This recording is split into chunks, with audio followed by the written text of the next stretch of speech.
Chris में प्यारे भाई और बहनों, आज के मनन चिंतन के लिए हम लेंगे संत मार्कुस का सुसमाचार अध्याय 1 पद संख्या 14 से 20 तक। यूहन्ना के गिरफ्तार हो जाने के बाद ईसा गलीलिया आए और यह कहते हुए ईश्वर के सुसमाचार का प्रचार करते रहे, समय पूरा हो चुका है, ईश्वर का राज्य निकट आ गया है, पश्चाताप करो और सुसमाचार में विश्वास करो। गलीलिया के समुद्र के किनारे से होकर जाते हुए ईसा ने सिमोन और उसके भाई अंद्रियुस को देखा। वे समुद्र में जाल डाल रहे थे क्योंकि वे मछुआरे थे। ईसा ने उनसे कहा, मेरे पीछे चले आओ, मैं तुम्हें मनुष्यों के मछुए बनाऊंगा। और वे तुरंत अपने जाल छोड़कर उनके पीछे हो लिए। कुछ आगे बढ़ने पर ईसा ने जबदी के पुत्र याकूब और उसके भाई यूहन्ना को देखा। वे भी नाव में अपने जाल मरम्मत कर रहे थे। ईसा ने उन्हें उसी समय बुलाया। वे अपने पिता जबदी को मजदूरों के साथ नाव में छोड़कर उनके पीछे हो लिए। प्यारे भाई और बहनों, संत मार्कुस के सुसमाचार के अनुसार प्रभु यीशु के जीवन में पहले प्रेरितों का चुनाव, उनके बुलावट के बारे में बताया गया है। प्रभु ने यहाँ पर दो भाइयों के जोड़ों को बुलाया। एक है साइमन और उसका भाई आंद्रियस और दूसरा है याकूब और उसका भाई यूहन्ना। अगर हम यहाँ पर देखेंगे, उनको शायद प्रभु के बारे में ज़्यादा कुछ नहीं मालूम था।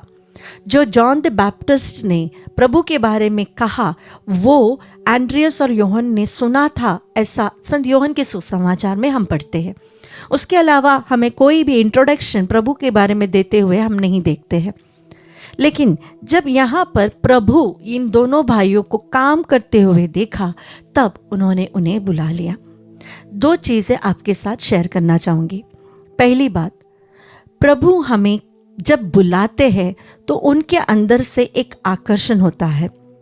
क्या आप काम कर रहे हो और आपको किसी ने बुला लिया, आजा मेरे पीछे हो जाओ, क्या आप जाओगे? नहीं। प्रभु के व्यक्तित्व में, उनके पर्सनालिटी में, उनके बोलने में, उनके देखने में, उनके हाव भाव में, उनके डिविनिटी काफ़ी स्ट्रांग थी। उनकी पर्सनालिटी काफ़ी पावरफुल थी, काफ़ी डिवाइन थी। एक बार बोलने से ही ये शिष्य अपना काम छोड़कर प्रभु के पीछे हो जाते हैं। वो अगले क्षण क्या है, कैसा है, कुछ नहीं सोच रहे हैं। उन्होंने सुना कि ये नबी जैसा एक आदमी है, पता नहीं इसके अंदर कोई तो एक दिव्य शक्ति है, ये हमें बुला रहा है।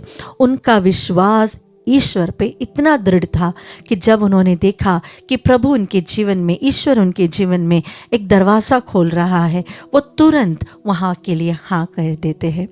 हमारे जीवन में कई बार ऐसी बहुत स्ट्रांग इंस्पिरेशंस आती है जहाँ पर प्रभु हमसे बहुत स्ट्रांगली बातें कर रहे हैं, कुछ चीज़ें छोड़ने के बारे में बोल रहे हैं और हम नकार देते हैं।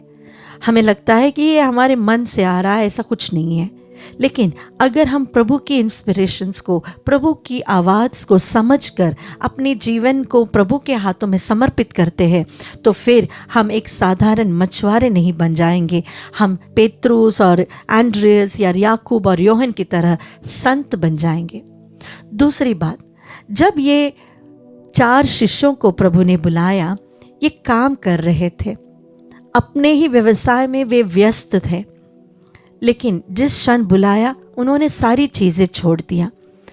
God needs people who are working. प्रभु आलस से भरे हुए लोगों के साथ काम नहीं कर सकता। वहाँ पर प्रभु की कृपा काम नहीं कर पाएगी। जो व्यक्ति प्रभु की आवाज़ सुनकर तुरंत एक्शन लेने के लिए तैयार है, प्रभु उनके जीवन में बहुत जल्दी कार्य करता है।